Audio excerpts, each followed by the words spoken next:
Hi guys, this is Andres, and today we're going to have another video on marketing.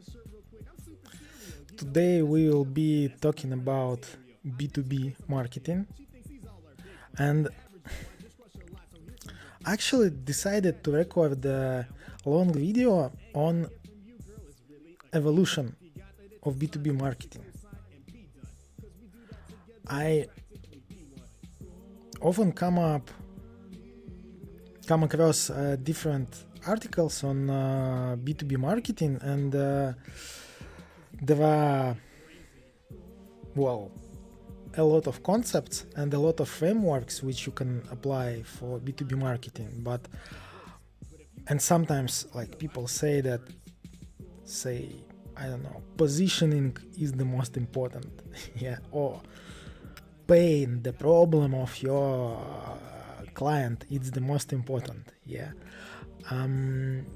But to me, all these kind of statements, they are not entirely correct, yeah, because marketing, it's been going through evolution, and all the concepts, they are not say contradicting each other, but they just build up, yeah. And I think that, you need to a certain extent use all of them, or select your set of tools that you need in your concrete situation, yeah.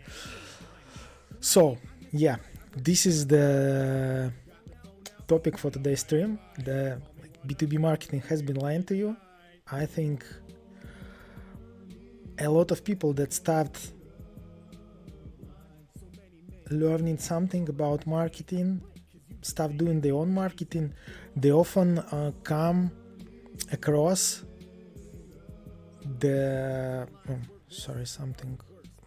some kind of music I don't like. Let me just move to some other track. Yeah, so people who start doing marketing, they often they got a problem, because there is the reality of marketing, and then there is something that is still taught in when you study at university or school or some other course, yeah. From I've been studying marketing 15-16 years ago, yeah, and I remember that we were taught stuff like Kotler, 4P, 4C, yeah, and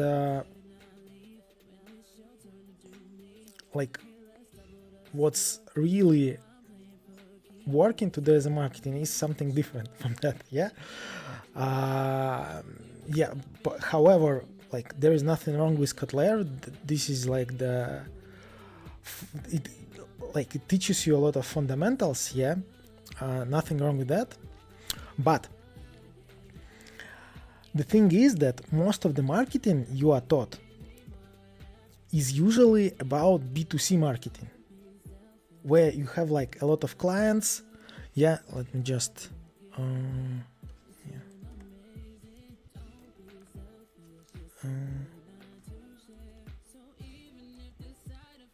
yeah, so this is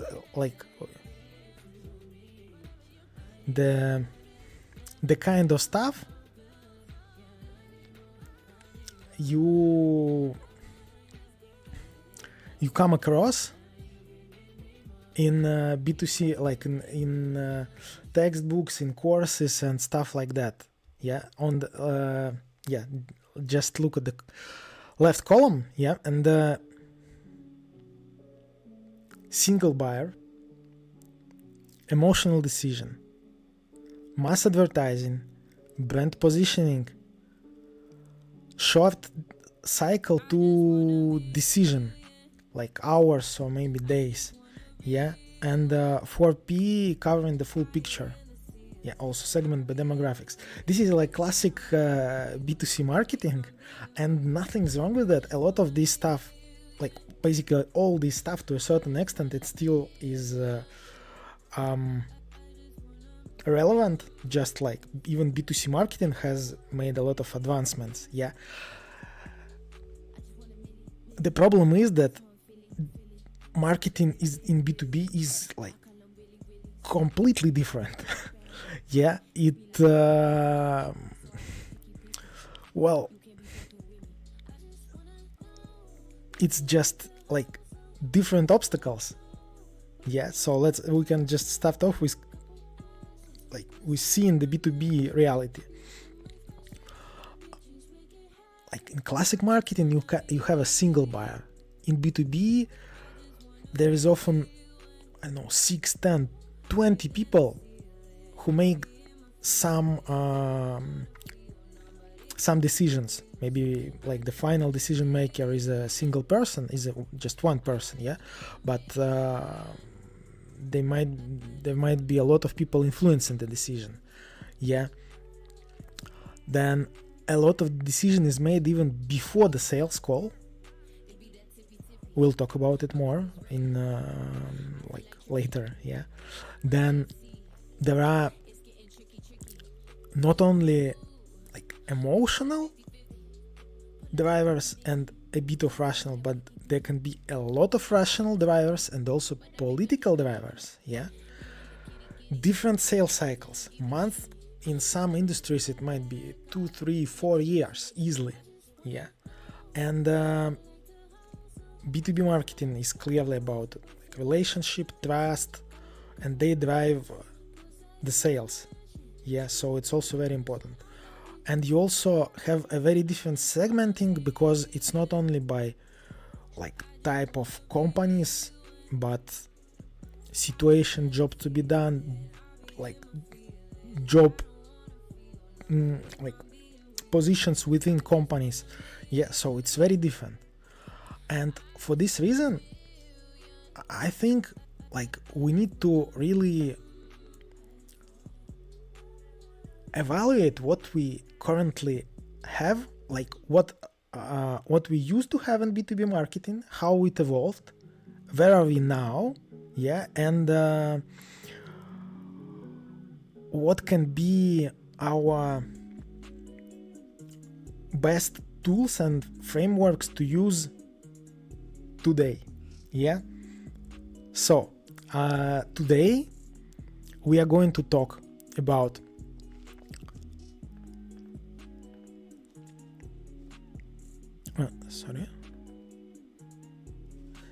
so today we are going to talk about how B2B marketing evolved over time, yeah, from 1950s, 60s, yeah, and why and what kind of concepts have been emerging, yeah, what value brought every new marketing concept, like what's the point of it right now, and then why at some point it started to fail, yeah, and it was not enough. And we'll talk more about like the latest B2B marketing concepts that you might use in your own work, yeah, in your business, yeah. So that's my goal for today. And yeah, so we can just move on, I guess. Yeah, this is not going to be like a very, very long stream today. I think maybe about an hour or so, yeah, but we'll see how it goes, yeah. Also an important note, we'll use sometimes not only like real companies, yeah, but we'll use our fictional product. We've already used it for a few videos so far, yeah. It's Steos. Steos is a SaaS, a channel manager and direct booking engine for independent hotels, yeah. So it's like the tool using which hotels can take bookings on their own website. Yeah, and like competition of this product is SiteMinder, Cloudbeds, and stuff like that were designed like for huge hotel chains. Yeah, and Stayos, it's easy, fast, and not expensive, so affordable for small independent hotels. Yeah, so this is a fictional product and we just use it often as a tool to demonstrate something, and we will be using it today as well. Yeah, because well, the problem with companies, like some company case studies, is that it's often something like about some big notable companies like Apple, McDonald's, and they are not that relevant to real world. And secondly, they are very often B2C companies, so that's not something we want today. Yeah. Okay. Yeah. So coming to this slide again, why classic marketing fails in B2B? Yeah, we've talked about it, that like 80% of what you learn about marketing is not relevant in B2B. It's completely different. Yeah, and that's why we need to like thoroughly understand what tools we've got over time in B2B marketing. Yeah, how they build up on each other, and how we can do B2B marketing today. Yeah, because it's getting a bit different.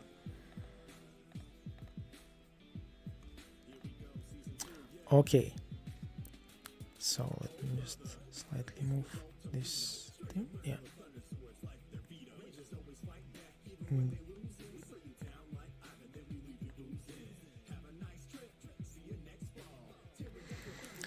All right, so this is just like a timeline of 50 years of B2B marketing. Yeah, what's been going on? Basically, you can say there were 6 periods. Yeah, and yeah, it's not like they like one era ends and we just delete everything we had from it. Yeah, so it's very important to know, because some people might say, oh well, positioning is still relevant. Yes, positioning is still completely relevant thing, and it's widely used, and I think it should be used. Yeah, the same with solution selling, but yeah, it's just how the new concepts were appearing and which concepts were like the main in their own period. Yes, so there was the first one was feature seller, like who had like more features. Then it was positioning, like something beyond features. Then it was a concept in sales, in like solution selling. You can say it changed the companies sell things to other companies. Then it was challenger sale. Say you basically you educate your client, your potential customer. Yeah. Then it was pain-led SaaS, like every VC would tell you that you need a problem, you need to find customer problem and his pain, and that will make you a sale. Yeah, this is what has been going for like few, maybe 10-15 last years. Yeah, and still continue to go on. Yeah, and the last concept, which is like a big thing to me, it's jobs to be done. It's not only like the pain, but actually the job that the client like has to hire product for. Yeah. The thing is that many companies, they still operate in like 1990s. They do maybe solution selling, and like say out of these 6 levels, they are on level 3, which is not necessarily a bad thing, but I think a lot of companies might be losing a lot of potential revenue because of that. Yeah.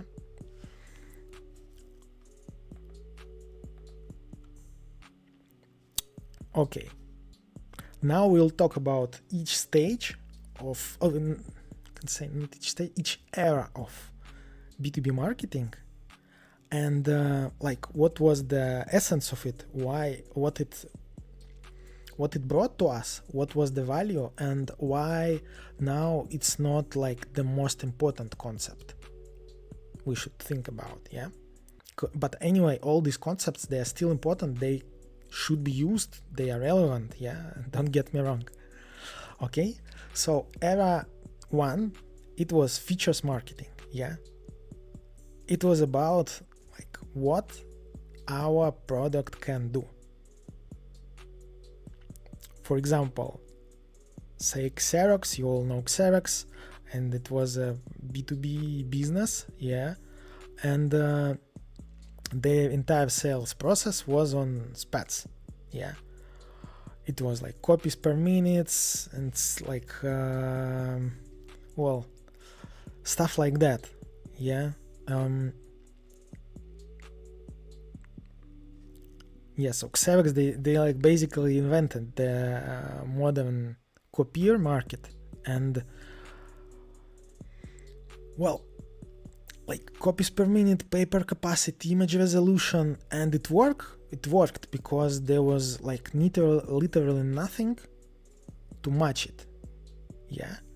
But then in 1970s, like IBM entered the market, then another companies like Ricoh, Canon, and they had like comparable specifications. And what happened? Like, well, Xerox playbook collapsed because they had no story about the customer, just about the tool itself. Yeah. The like underlying job, that is distribute documents without a typing pool full of secretaries. Yeah. It was the same for every product. And they like all of these copiers could do the same kind of work. So Xerox lost like significant piece of market because of that. Yeah. So that's where like features stopped working. Say IBM mainframe, they had the same story. This was like a powerful thing as long as no one else could match the hardware. Yeah. And well, the moment mini computers arrived, their feature-led approach, it just fell apart. And IBM only survived like because they pivoted to some new products like services and solutions. Yeah. So for like our imaginary product Steos, you can look at every channel manager website. Yeah. And you will see exactly like things like real-time sync, 100 OTAs, 99% uptime, and a lot of features. But actually right now it's been changing. So like if you looked at the websites maybe 2024, yeah, it would be like a lot of features. Now it's changing. Yeah, I have to say it. Yeah. But yeah, when was the last time you chose a software product just because you had, I don't know, one more feature better than the competitor. Yeah, sometimes there is such case when it's like critical thing, yeah, but in most cases, like one like feature create the minimum bar that there is stuff you need and that's it. They don't create the reason to choose, and that's why features era it's like ended, because when companies managed to replicate the same features, basically your marketing is done, yeah. And that's why B2B marketing needed something new, yeah. And don't get me wrong, this feature thing, it might still work if you have nothing like you can say like Starlink, it has no, in a way it has like features that are yet unmatched completely, and they can make their marketing just on these features that they provide internet like everywhere in the world, basically, yeah. And yeah, it works until there will be 3 companies that can do the same, then all this marketing collapses. So it only works for like novel, completely novel things that cannot be matched, at least for some time, yeah. So for this reason, B2B marketing needed something new, something beyond features, yeah. And that was positioning, yeah. It was era number 2, yeah. And as like the father of positioning says, position is not what you do to a product, it is what you do to the mind of the prospect. So this is like where something beyond the product has started, like the mind game, yeah. And like this quote on positioning, it was published in 1981, and it is still quoted in many marketing presentations, yeah. And well, it's still relevant, yeah. It's often like misunderstood, yeah, but still it's relevant. What positioning, what it actually meant, like you can't be everything to everyone.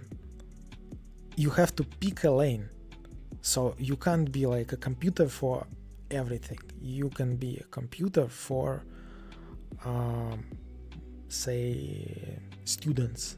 You can be a computer for some business tasks, yeah, and you can like do this segmentation further and further, yeah. So like differentiation, it makes you distinctive from competition, and it gives you a competitive edge, yeah. For example, Volvo owns safety, or at least it used to own it. Maybe it owns it, yeah, I don't know. Is it like, does it still own it or not? Anyway, it owns safety so completely that like companies like Mercedes, they can make equally safe cars, but you still think Volvo first in terms of safety, yeah. And positioning, it works really well in B2C. There is a single buyer, short cycle, a lot of emotions in decision making. And if Volvo owns safety in your mind, and like you have a baby on the way, that emotional association, it might be enough to drive a big purchase. And the brand, it can do all that work.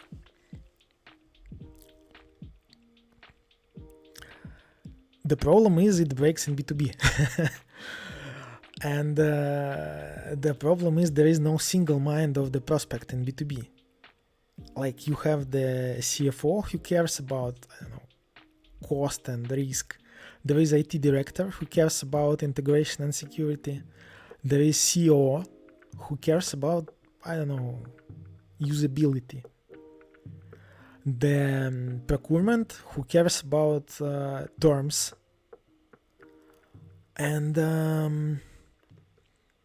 so for this reason it just like doesn't work completely in B2B, yeah, because you can see like Volvo safety, FedEx overnight delivery, BMW driving pleasure, Domino's 30 minutes of free, and like yeah, it sounds nice, sounds nice in B2C world, but in B2B, like look at this: SAP run better, Oracle engineered for innovation, IBM think, Salesforce, like the customer company. These are all nice slogans, nothing wrong with it, yeah.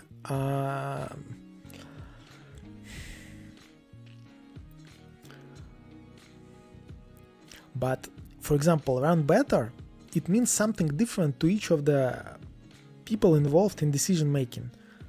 So effectively it means nothing, yeah. And they all mean nothing, like to anyone making a, I don't know, a $500,000 software purchasing decision, yeah.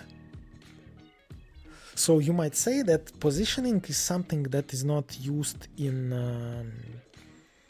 should not be used for B2B marketing nowadays, yeah.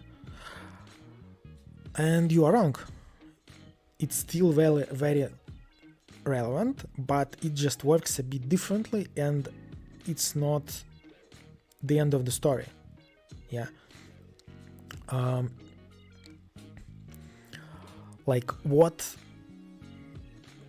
Like the thing that worked together with positioning and it provided a lot of benefits to B2B marketing was Porter's 5 forces, yeah. It's a framework for analyzing competitive dynamics, like basically 5 things: threat of new entrants, supplier power, buyer power, substitutes, competitive rivalry. And it was for a long time, yeah, right now it sounds a bit outdated, yeah, but it was genuinely useful, and in a way it still can be used for strategy, yeah. And basically it gave us vocabulary for differentiation. And yeah, that was very nice. So like the main thing we got out of this positioning era was the understanding that we need to really differentiate our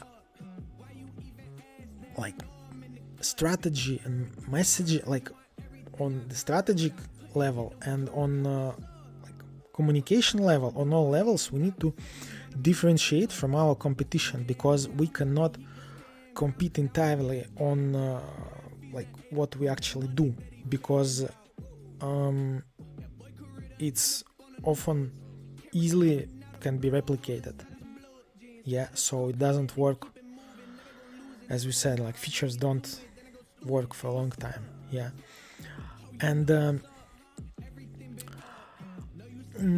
still the problem with positioning is that you can have like all this kind of differentiation on strategic level, but it's difficult to translate it into marketing messages, yeah. That's like the thing. It's difficult to translate it into marketing messages because like you have a lot of different decision makers or people influencing decision making process, and like marketing messages in this case would be different for each other, which is like crazy. It's not possible to do that kind of marketing. Yeah, you can still do positioning aimed at decision maker, yeah, and that is true. But the more complex the decision making process is, the more useless then is this positioning thing, yeah, because it doesn't bring you any benefit, yeah. So but anyway, it's you can see this is still a useful concept because it gives us understanding that we need to do differentiation not only at the product level but also at the communication level.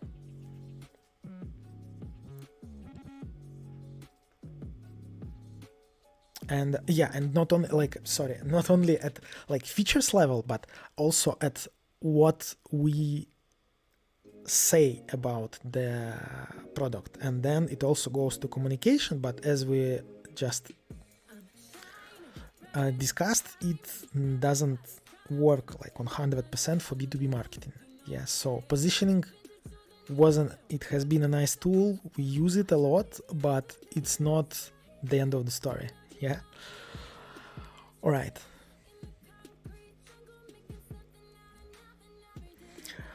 Then comes like the third period, and it's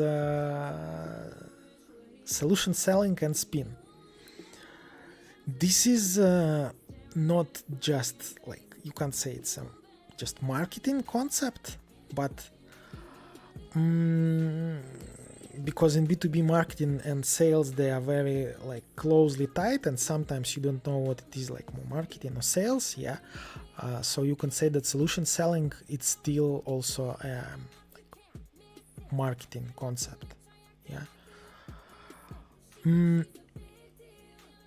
Like before the spin selling, the actual sales model, it was just show up and throw up.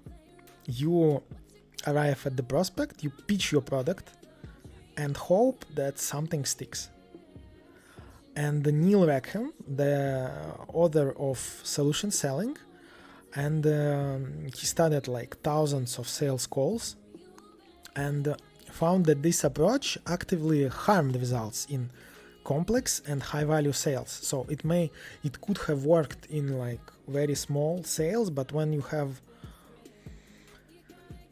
a few million deal at stake and 10 people on the buying committee, this kind of stuff doesn't work. Like show up and throw up. Yeah, obviously if you come up with and start explaining that you need to buy our software just out of the door, it's stupid, you know. Yeah, everybody understands this now, but it wasn't that obvious just 30 years ago. Yeah. And so the spin framework appeared. Basically it's four points. Yeah. Situation, it's understanding where the customer is today. You don't pitch anything, so you try to understand like what's he doing, how he's doing, his processes, the problem, like find what's not working. And like one of the key insights from spin selling was you don't ask just like what are your problems, because nobody, like, I don't have a problem, everything's fine. And that's what most potential customers would tell you. Yeah. So you ask a lot of specific questions that help the customer articulate the problem and understand they actually have a problem, while they probably might not have fully acknowledged that before. Yeah. Then goes the implication, and this is like the best part. Yeah, you ask questions that help the customer calculate the cost of the problem. Like how many hours a week your team spends on this, how much money you spend on this thing, what happens when that goes wrong, and that leads to what, so what can happen potentially. Yeah. So you're not telling the problem expensive. Yeah, you are like guiding the customer to realize it themselves. And then need payoff. Now you introduce the solution. Yeah. Like, would it help if you are not pitching directly, you are letting the customer describe the value to themselves. Yeah. And yeah, it was a great thing. It still is used to a certain extent, although like, however, it's not like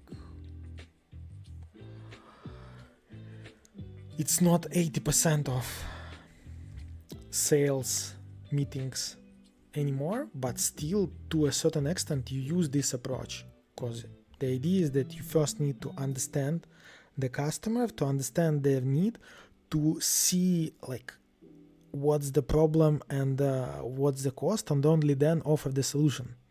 It's also very important because in B2B sometimes the product is not something very like standard. Like you might have a lot of different options, different prices. Yeah, for example, when the cost of the product is like, say, marginal cost is zero, yeah, the price for the customer might be very different based on various things. Yeah.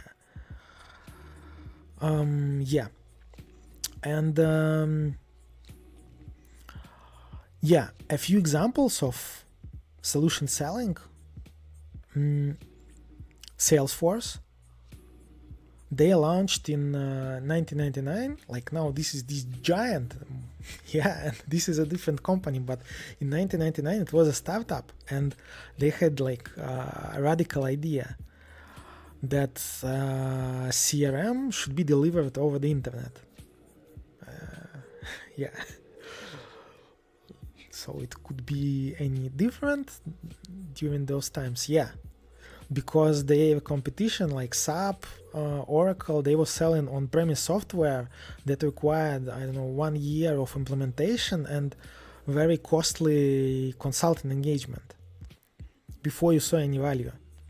And Salesforce, they didn't say we have better features, yeah. They said that, like, the implementation is the problem and we eliminate it. Yeah, so they talked about the problem, like focused on the problem, the implementation, and how to eliminate it. And this was not a feature pitch, it was not like positioning, it was more about like problem, implication, solution, and payoff. Yeah. Yeah, so another case, Oracle. Yeah, they've been selling their ERP using the customer's broken process. Yeah, like specifically manual reporting and lack of audit trails before ever mentioning a product module. So they were talking about like what's not working, how it affects the company, and yeah, and Oracle revenue, it increased like in many percentages in divisions that adopted solution selling. Yeah. And for like modern SaaS, well, it can be done, it still can be done to a certain extent. Yeah, just like walk me through how you handle a walk-in when booking.com still shows the room as available. Yeah. So like the answer would be always some version, I don't know, of panic, like manual phone calls, or you might have an like overbooking. So first you establish a problem, and like before you even mention a product. Yeah, this is again, to like today it sounds like very obvious concept, but it wasn't like that 30 years ago. Yeah, it was a pretty new pretty new thing. Okay, so solution selling, it brought us a lot of stuff. Yeah, but it still wasn't enough. Yeah, it still wasn't enough. And then appeared era number 4. Yeah, it was the challenger sale. Yeah. So if you used to work in sales for some time, you understand that often like there is no problem. There is no problem. And like this approach is not a universal one, so it often fails because like the company has like no real problem. Well, everybody has problems, but just it doesn't work always. Yeah. For this reason, a new approach appeared. It actually also still works, and I talked to one chief marketing officer last year, and she was like discussing with me the sales process, like how to do it better, and she was speaking of this challenge of sale as something like innovative. Yeah, like in 2025 it's not innovative anymore. Yeah, but I see to some people it's still innovative, and it's okay, because in some industries it's still a new thing, and it really works very well.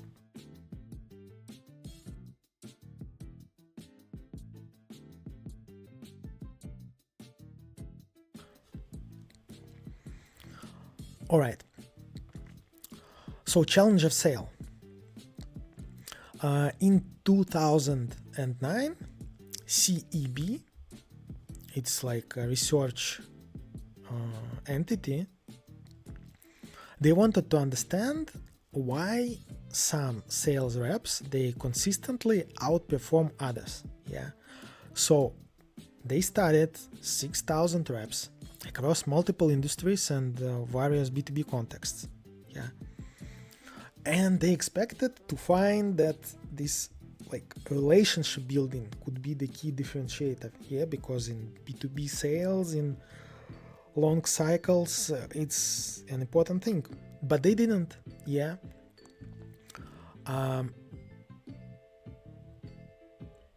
There is no like this stuff on the screen, but I got it in my notes.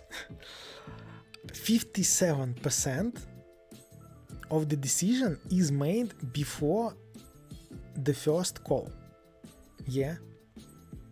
So when by the time a B2B buyer talks to a salesperson, like more than half the purchase decision is already made. So marketing job isn't just like lead generation, it's shaping the decision criteria before sales gets involved, and this is extremely important. Yeah. And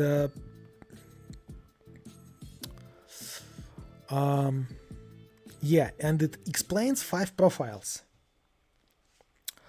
5 profiles of like salespeople, like in terms of how they do the sales. A hard worker, puts in the effort, makes the calls, follows the process. Solid, not exceptional. Yeah, so only 17% of top performers. Yeah. Then relationship builder. Yeah, focused on building trust and rapport. And like this is what most sales managers told reps to be. Yeah. And actually the data shows that it's the worst performing profile in complex sales. Yeah. Then the lone wolf operates on instinct, breaks the rules, does things their own way. They have surprisingly high win rate, but impossible to scale because they can't be like coached or replicated. That's the problem. Yeah. Then there is a problem solver, a reactive, detail-oriented, focused on solving the customer's stated problems. He is good, but not great. Yeah. And then we have a challenger, 39% of top performers. Yeah. What challenger does differently? He teaches the customer something new about their business, tailors the pitch to the specific customer context, and takes control of the conversation. Like in a difficult sales environment, this number it can go even higher. Yeah. And I see a lot of companies, they like build their sales process on this approach. Like when you educate your client, like when you are an expert and you explain, like you teach your client that they can do better, they can do, like there is these new things, that there is something out there. Yeah, it's especially important in like when you have a lot of new products, a lot of startups, when they're bringing something new to the market and like there is no existing market.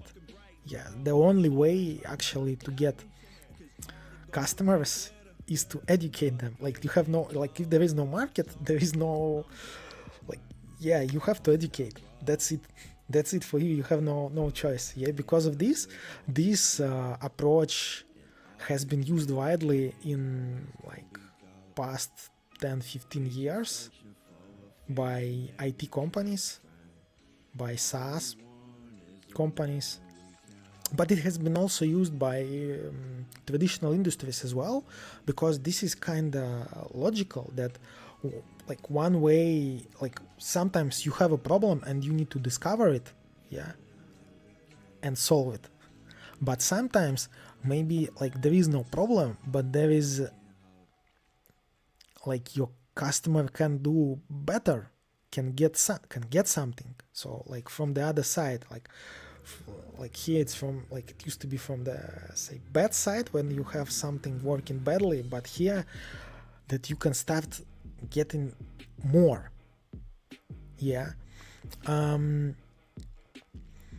So like the idea of challenger is that like the best reps, they don't just agree with the customer's framing of the problem, but they reframe it. And they show the customer something about their own business that the customer hadn't seen. And it's often uncomfortable actually for both sides. So for it's not like the unique solution. It sometimes doesn't work because from, I don't know, psychological point of view, it's often not too comfortable when you are shown that you don't know something. Yeah, you might feel bad, but it's what often drives decisions. A few cases. Gong.io, yeah. Gong is a revenue intelligence company that records and analyzes sales calls using AI. And they found that top performing reps, they often open calls with a provocative insight or reframe, not a question about the customer situation. Yeah. And they have 2.4 times higher win rates than relationship-led openers. And that's important, that like today in many industries, relationship-led stuff, spin selling, doesn't work anymore. You have to be, let's say, more aggressive, but not coming up with a pitch or features as it used to be in 1970s and 80s, yeah, but with something you can teach your client, yeah, like be a teacher for an expert for them, yeah, and this way make the sale. Yeah, and another case on Zurich Insurance, they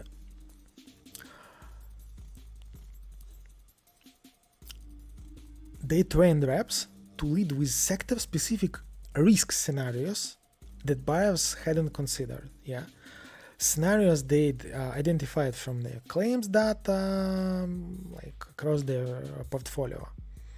They weren't selling insurances; they were teaching risk management. New business conversion up 31%, and yeah. I think it's worth mentioning because it shows that this approach, it works beyond SaaS and IT businesses. Yeah, and for SaaS Stayos application, well, most independent hotels then don't know their real cost per booking across various OTA channels. Yeah, like when you factor in rate parity and cancellation fees and stuff like that. And if you like calculate the real number and like want to see yours, yeah, it can work. It's a bit too simplistic. Yeah, you need to go deeper into the product, but just the idea is that you might find some stuff that you found out and you know for sure, but your customer, they might have like never thought about it. Yeah, and then you just show it to them, and yeah, it works because if it's probably true, yeah, and the customer can't easily like dispute it without looking at data, and they don't have data usually. It reframes the conversation from do you want to buy channel management software to do you want to understand your actual economics of your hotel.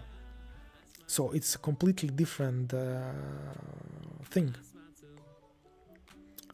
Yeah. Yeah, so challenger sale is it's great. Yeah, but again, it's not well, it's not enough. Yeah, because quite soon a lot of companies started using it, and it became again kind of say standard. Yeah. Yeah, and so we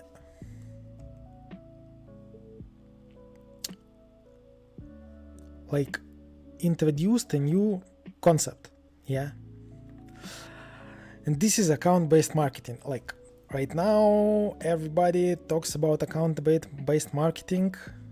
I use it a lot, everybody uses it. Yeah, but again, it wasn't like that just, I don't know, 20 years ago.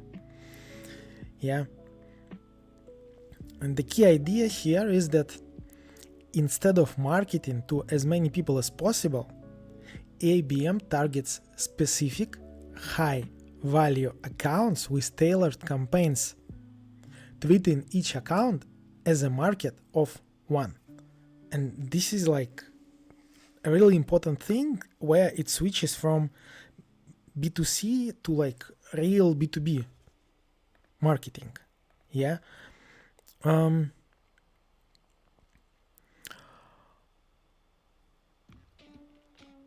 Why it was a genuine advance? Because for the first time, B2B marketing was forced to think about specific humans at specific companies rather than abstract personas and segments. And yeah, so like if you realize what is complex B2B, where you might have just 30 companies that can be your potential clients. So I don't know, 200 people that make the decision about whether your product is going to be successful or not, basically. Yeah.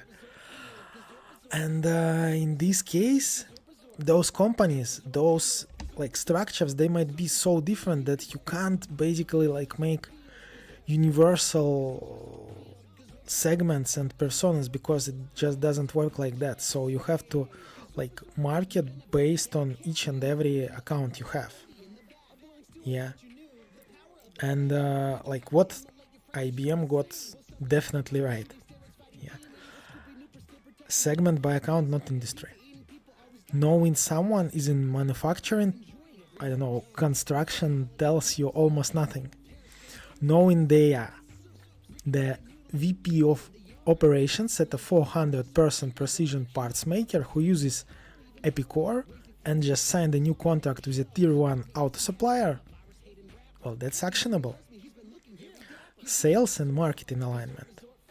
This sounds boring, but it's genuinely hard. ABM forces it because you're working from the same list. Measurable attribution. Instead of claiming credit for impressions and clicks, you tie marketing activity to specific pipeline and specific accounts. And this is like a new step in B2B marketing, clearly, yeah? But where it fell short, it still led with product and pain. IBM changed the targeting, but it didn't change the message. Right message, right account, right time sounds good, but if your message is still like tired of X, you just made your pain-led messaging basically just more expensive. Yeah. Segment doesn't equal understanding. Knowing a company's size, tech stack, LinkedIn activity doesn't tell you what they're trying to accomplish, like their job. And here's like the first time we start mentioning the job. Yeah. You can have a perfect ABM data layer and still have no idea what job the buyer is trying to get done. Yeah. Tech became the strategy. Many B2B companies bought the tech for ABM, ran the ads, and called it IBM without doing the like underlying strategic work of actually understanding they like target accounts.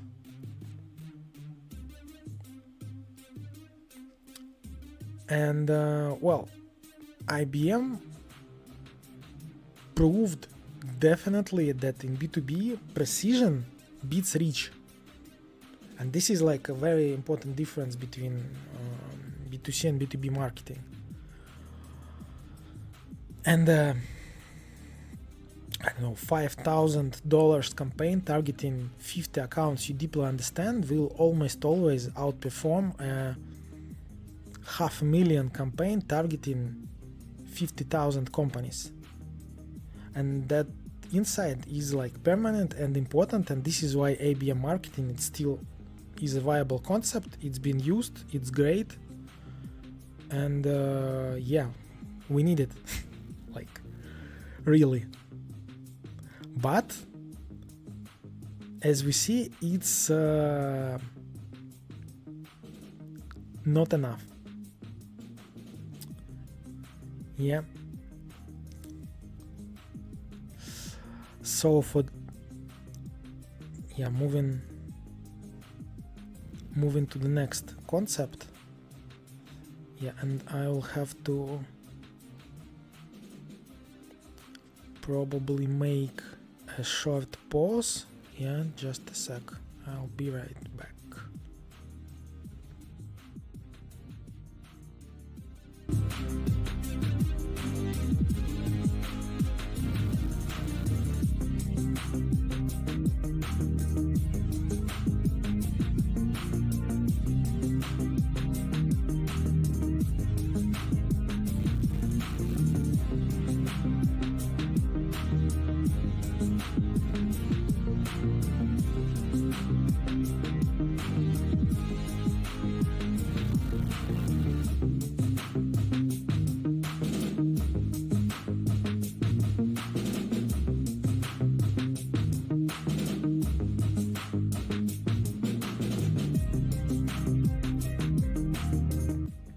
Yeah, just had to fix the window. Yeah, so coming back to our video, pain-led marketing. Well, this is the thing. Probably you hear a lot about it now, and this is like the concept right now. Well, it isn't anymore, but like a lot of companies still use it as the standard for B2B marketing. And well, probably it's because of like the startups and tech companies in the past 10 years. Yeah. Where like the pain was the first step in selling, say, anything. Yeah, because if you go to a VC, they will tell you like what pain, what problem are you solving, and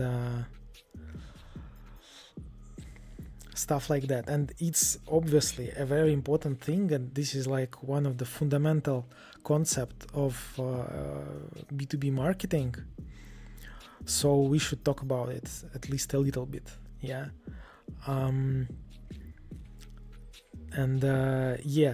So you probably heard these things like tired of juggling spreadsheets, stop missing deadlines, and the house of manual processes, say goodbye to overbookings. So how many of these have you written, have you seen? And this is like a very important concept, because it was a genuine advance over features and positioning. Instead, it was the thing that said, stop talking about yourself and your product, talk about the customer's problem. And that was great. That was important shift. And for this reason, it was really a breakthrough in B2B marketing at that time.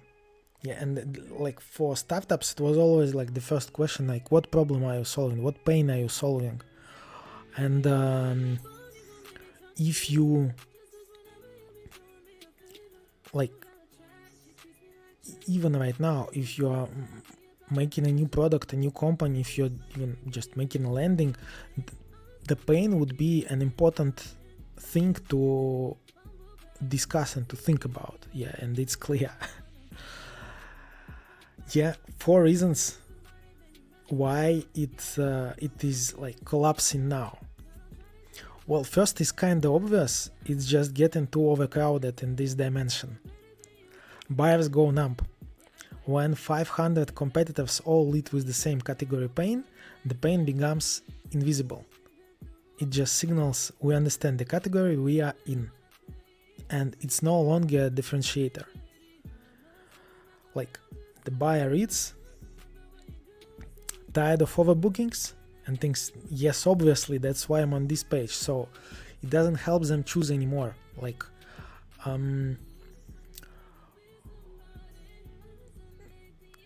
See it, when you are this sends us back to the positioning idea. Yeah, in positioning, it's very important, the idea of categories, and you should be in your category, you should be the only product. You should own the category, and then you are doing great. And in this case, you can say that specific pain is also category. And when you are the first to take this category, you're doing great. But when the others are coming for you, at some point you might lose it. Yeah, and we'll talk about it later with a couple of cases. Second pain is not the job. Again, the job. This is this is our conceptual bridge to jobs to be done. Pain tells you what is wrong. The job tells you what the person is actually trying to accomplish despite the pain. And these are different questions. For example, I have a headache is a pain. I need to be sharp for a presentation in 2 hours is the job. And the job tells you so much about the person actually needs. It's a completely different idea. There is another finding, very interesting actually. The research showed that top performing sales reps mention the customer's pain nowadays 54% less than average reps in first calls. They're opening with insight, so challenge of sale, and the frames. And if your marketing is all pain all the time, you might be optimizing for something that actually doesn't drive purchases.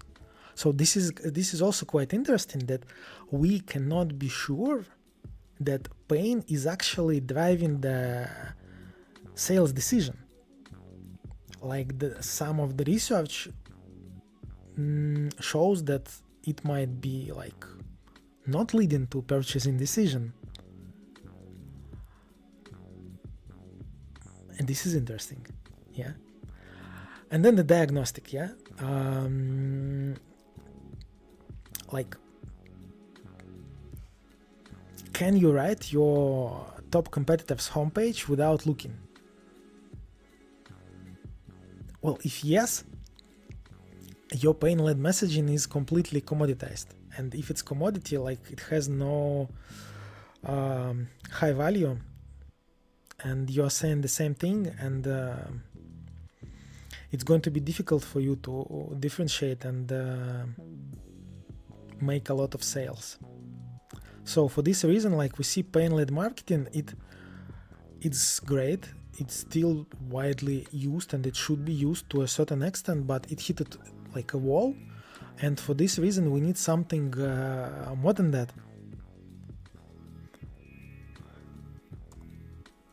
Yeah. And actually, yeah, even like I don't want to do all 4 cases, but just maybe HubSpot, yeah. So HubSpot, it basically owned inbound versus outbound pain, yeah. So like they build the certification ecosystem, they built their like conference media property HubSpot blog, and basically they became the category on this inbound versus outbound pain. But by the time competitors started copying, like the pain, this pain framing, HubSpot was already synonymous with the concept.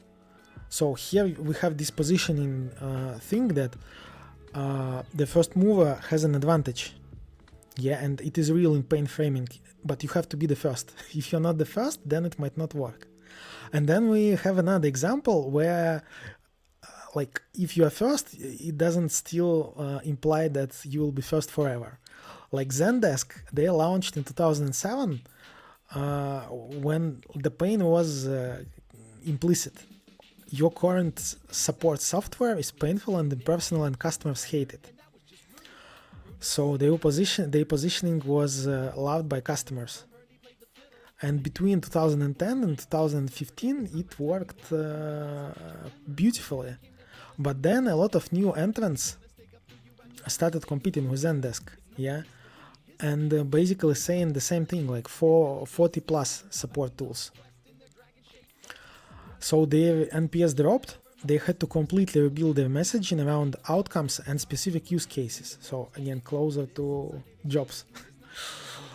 We are going to talk about soon, yeah.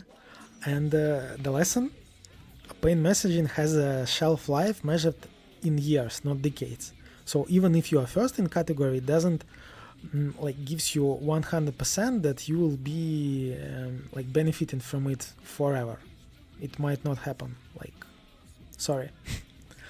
Okay, so pain-led marketing is great, but we see its limits. We see that like we are approaching its limits. Some industries, some categories, segments have already approached it. So we need something more. We need something beyond that. And that is jobs to be done.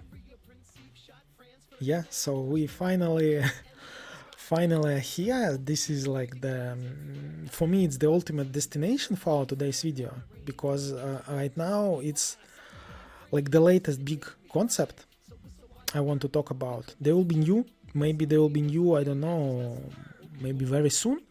Yeah, but up to the moment, I would say, like, to me personally, it's the latest big concept. I've just come up today with a thread on Reddit where somebody was asking, like, oh, maybe jobs to be done is outdated concept.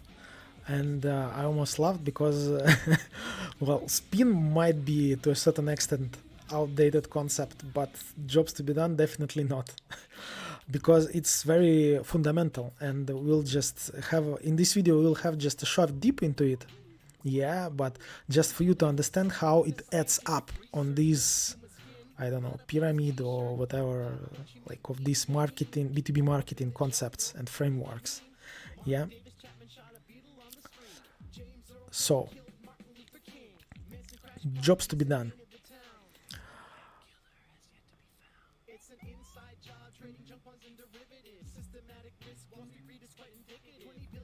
Yeah, here I would like to start with Clayton Christensen, with his quote. Clayton Christensen was a Harvard Business School professor. He was most famous for the innovator's dilemma, and jobs to be done was his other like big contribution. Yeah, and his core idea was people don't simply buy products or services. They pull them into their lives to make progress on something that matters to them. And that is like the paradigm shift that moves B2B marketing from pain, from symptom, to progress. Yeah, it's like a completely different. Like we used to focus on the negative side, like problem, pain, symptom, yeah, and now we are more focusing on positive side, like where we want to achieve something. And this is interesting. Yeah. I know that it's quite likely you've heard about McDonald's milkshake story, but I have to like mention it here anyway, because this is important, and even though it is B2C. So McDonald's wanted to sell more milkshakes at some point, and they served customers, improved the recipe, but nothing worked. Then Christensen's team spent a day just watching who bought milkshakes and when. Turned out 40% were bought before 9 a.m. by commuters alone, about to face a long, boring drive. So they weren't hiring the milkshake to taste good. They were hiring it to make the commute interesting and keep them full until lunch, without making a mess. So, completely different thing. And that insight led to completely different product decisions, like thicker, more filling, longer straw. So it's like the same product, completely different job understanding. Yeah, and here we can see that like the difference between pain-led thinking and jobs to be done thinking. The first is like what is hurting the customer. Tired, sick, stop. Yeah, so it starts and ends with symptom. No context about what the buyer is actually trying to accomplish. And jobs to be done thinking is what progress is the customer trying to make. Like, run my hotel without technology, eat in my evenings. Includes the job, the current solution, why it fails, and what success actually looks like in a daily life. So it's not like many more words, but it's much more extensive. It describes more. Yeah, and this is like very important. This is like where jobs to be done thinking it's different, and it gives you more as a marketing person. Yeah. Yeah, I want to put even like bigger emphasis on what makes jobs to be done different, because like this is I find this concept very important for marketing today.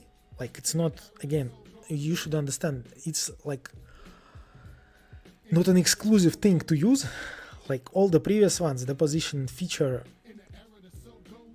spin, challenger, they are all relevant to a certain extent and to certain industries and use cases. But like this is a new thing. It gives a lot of advantages to those who use it. Yeah, and here why it's like really important thing.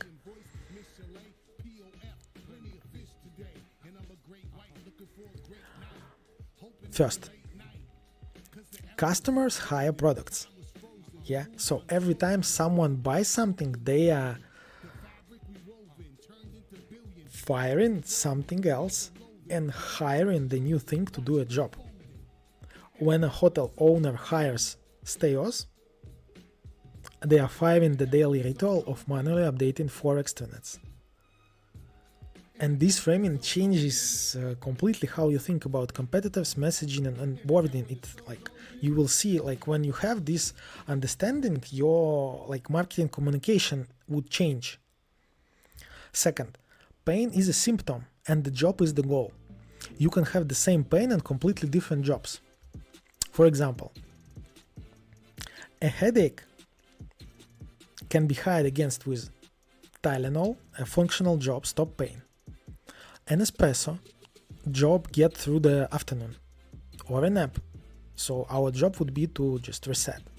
It's the same pain, but it's 3 different jobs. So this is why pain-led marketing eventually it stops differentiating. Number 3, the trigger moment. There is always a specific moment when someone starts looking. Not a general feeling or dissatisfaction, yeah, but it's usually a specific event. Another booking on Friday night, a bad review, a renewal notice from SiteMinder that's higher than expected, yeah. The trigger moment tells you what the real job is, what the emotional state is, and what message will resonate. So it just tells you much more. Then segment by situation. 2 companies with the same kind of people can be in completely different situations and need completely different messages. Say a hotel owner opening their first the first property, yeah, and the hotel owner who's managed the same like 40-room property for 15 years, they have the same kind of profile, but they have completely different jobs. And traditional marketing segmentation, it just misses this. Then 3 dimensions. Functional, what it does. Social, how it makes me look to others. And emotional, how it makes me feel. B2B marketers often address just functional ones, which is great, and often it's more than enough. But social and emotional jobs often drive the actual decision. For example, the CFO who like buys a software isn't just buying functionality. It's like they can be also buying something that makes them look competent to the board. Yeah, it's often like that. And number 6, you compete with the status quo. Stayos, for example, doesn't just compete with SiteMinder and Cloudbeds. It competes with the hotel owner's current behavior, logging into 4 extranets every day, and the behavior is the real competitor. So understanding it changes how you onboard customers and like what kind of friction you need to eliminate. So it's like completely different mindset. And yeah, I just wanted you to show a few like examples from B2B, because from B2C we kind of have these examples, but again, we are about B2B marketing today, and we want to I want you to show all these concepts, how they like sum up, how jobs to be done, what value it can add to your B2B marketing. Yeah, and yeah, so there are 3 examples I wanted to share with you. First one, Notion versus Evernote. This one is actually, like, to me, it's very interesting because Evernote, it was launched in 2008, and by 2016 had more than 200 million users. And their job, like the job they were hired to do, was store everything and find it later. It was a digital filing cabinet, and the product was optimized around capture, easy clipping, quick note, and retrieval, search, notebooks, tags. At peak, Evernote was valued at $1 billion. Yeah, but then the job evolved. Knowledge workers, especially in startups and tech, they stopped wanting a file and cabinet anymore. They wanted a place to think, to build shared wikis, to plan projects collaboratively. So it changed. The job became think out loud in a tool that thinks back and share that thinking with a team. And that's what Notion was optimized for. Yeah, it launched in 2016, basically in the same category, note-taking, knowledge management, but with a completely different job. And Notion raised that $10 billion valuation in 2021. I don't know its valuation now, but I hope it's even bigger than that, but I'm not sure because of AI messing up with it.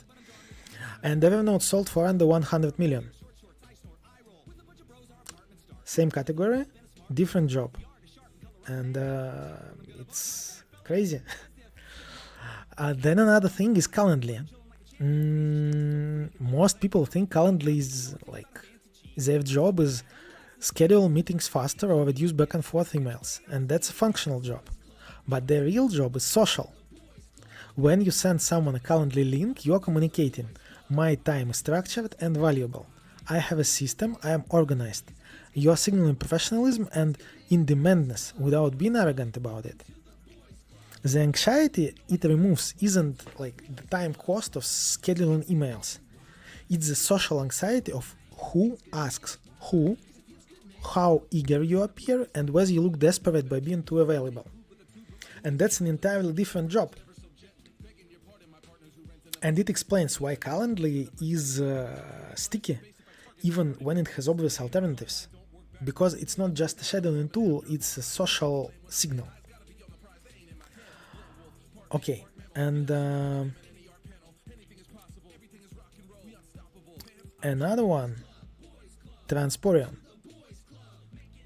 It makes transportation management software. Basically software for shippers to manage logistics. And their stated position, supply chain visibility. Yeah, when their team did like customers interviews, they found out that the real job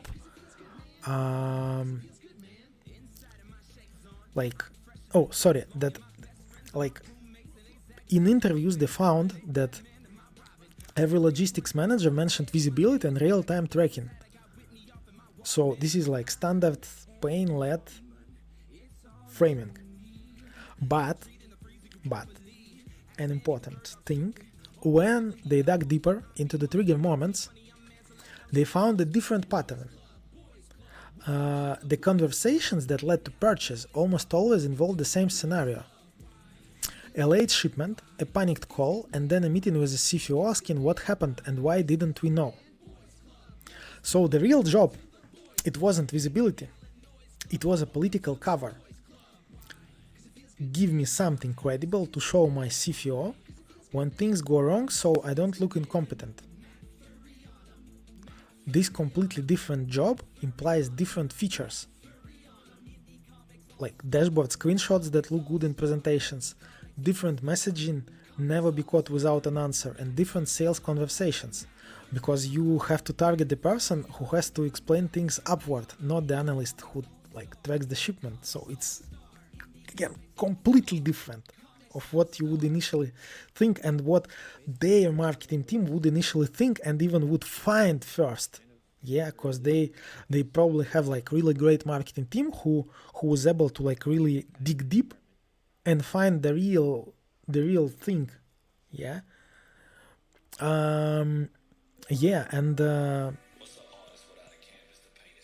Like they were acquired for almost $2 billion in 2023. I don't know if it's a good result for them or not, but let's assume it is. Okay. So I'm going to have probably a separate stream on jobs to be done, where we will have like a very deep dive to what it is, and I will explain to you how to use it in B2B marketing, like the really like all the framework, and how to apply it. So we'll talk about big job, core job, micro job, an hierarchy of jobs, because like most B2B marketing operates just at the wrong level. And I'll show you how to find where your product actually lives in that hierarchy. Then jobs to be done interview. There are 5 specific questions that consistently reveal the real job. The hiring and firing model. When a customers, as we talked already about, they buys your product, they are not just buying, they are firing something else. And we'll talk about it. Yeah. Segmentation. Jobs to be done segmentation. I'll show how two companies with identical, like completely identical profile at first, they can be completely different buyers.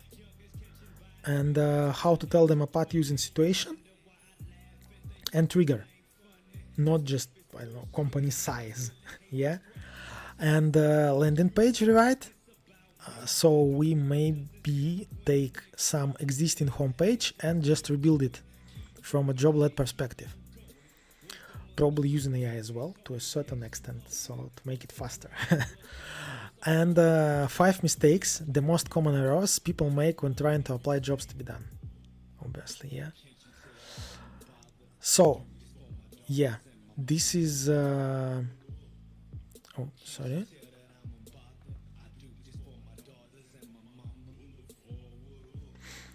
Yeah, this is our plan for a separate video, so just check out in, I don't know, maybe a couple of weeks or so, and it should be already on my channel.